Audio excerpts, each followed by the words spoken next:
Winged and made to fly, in the fantasy of a fly, is bigger than an elephant.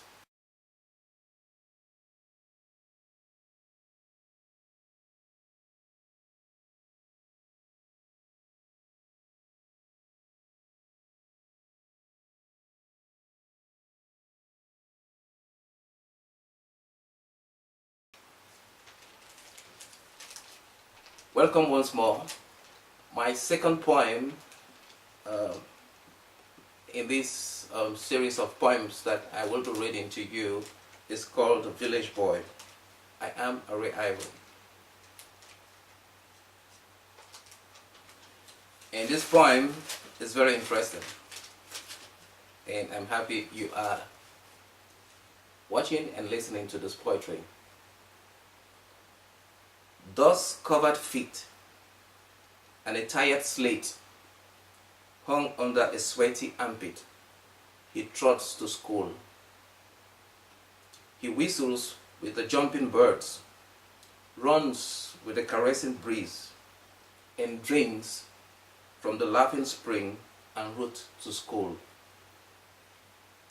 Then from a bag of goat skin, he eats dried antelope meat and smoked plantains on his way to the village school.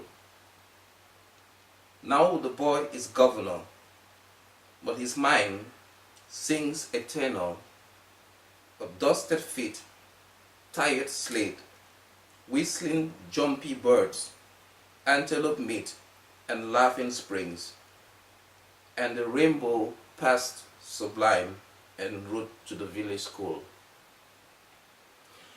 Well, this poem is a depiction of how children in Africa end up becoming educated. Sometimes the village school is in another village, and they have to go to this other village to be able to get education. Since the terrain is usually not too affected by destruction, nature still prevails. So they have a lot of attractions that they can look, that they can attempt to enjoy on their way to school. So this poem is an attempt to paint a reality that when a child is usually conditioned in a particular place to be educated, even when he becomes big, he remembers these issues, and it is only those children that are taught to believe in other ways that forget where they are coming from. So this poem goes back to the village, which is a very important unit in the cosmos of Africa. It says in the first stanza, dust-covered feet. The child doesn't have slippers. It is heightening that the people who are sending this child to school probably do not have the means to buy him slippers or a pair of sandals, but they want him to be educated.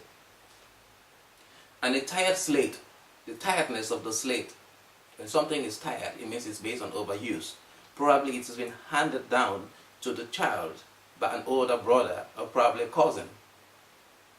And that is what is a reality in many of the villages in Africa. Hung under a sweaty armpit, the child is moving from probably one locality to another within the village or outside the village, and therefore the African sunshine must have affected him. He is sweating and he's running, but he's also enjoying the other aspects that are attractions on his way to school. Don't mind the fact that he's sweating, because there is also the caressing breeze that is mentioned in another stanza. In the next stanza, I say he whistles with the jumpy birds. He is seeing birds. There's nature abound. This is the reality of many of the African people who went to school in the 60s and so on. Nature was absolutely very near them. Their villages were within nature before the timber companies came, before the exploiters of gold and diamond came. All these realities were very, very near to the people who were going to school in Africa. And now, this child runs with the caressing breeze and drinks from the laughing spring. The laughing spring it's a personification because it gives the spring, probably in the morning, that the sparkles of the sun are reflecting in it, a kind of radiance and life. And it is said to be laughing. And the laughing aspect also heightens a kind of sound. The spring is talking as the boy drinks from it.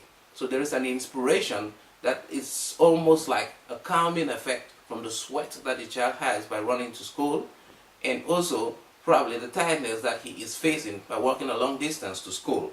So by drinking from the laughing spring that welcomes the child to drink from his bowels, the child is refreshed en route to the village school. Then from a bag of goat skin, he eats dried antelope meat and smoked plantains on his way to school.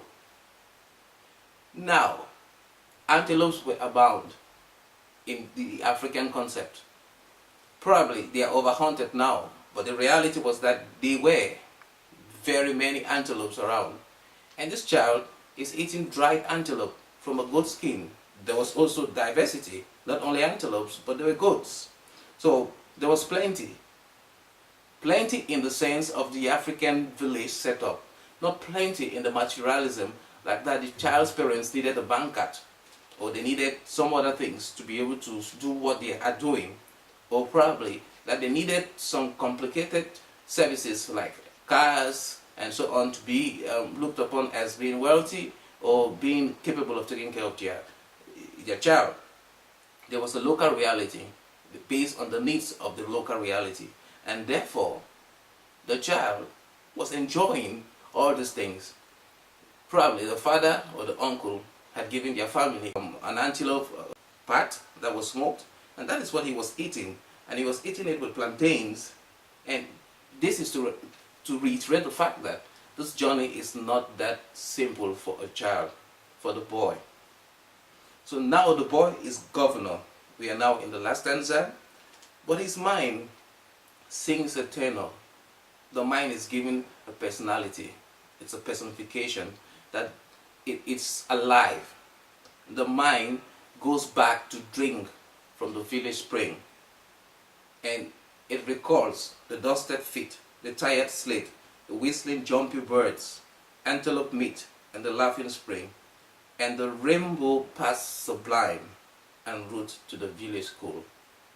It is a sublime, and it's past, because probably in the office of the governor, he is going to be dealing now with bigger things like controlling towns and cities and meeting bigger politicians and probably international businessmen and so on. But then he has not forgotten his reality, because that is what pushed him to this office. And if this was what many people were thinking and keeping their realities with them, then they would know where to encourage other people to intervene to better their lives. The basics of our realities impacts on the outcome of our being. Thank you very much for watching. Winged and made to fly. In the fantasy of a fly is bigger than an elephant.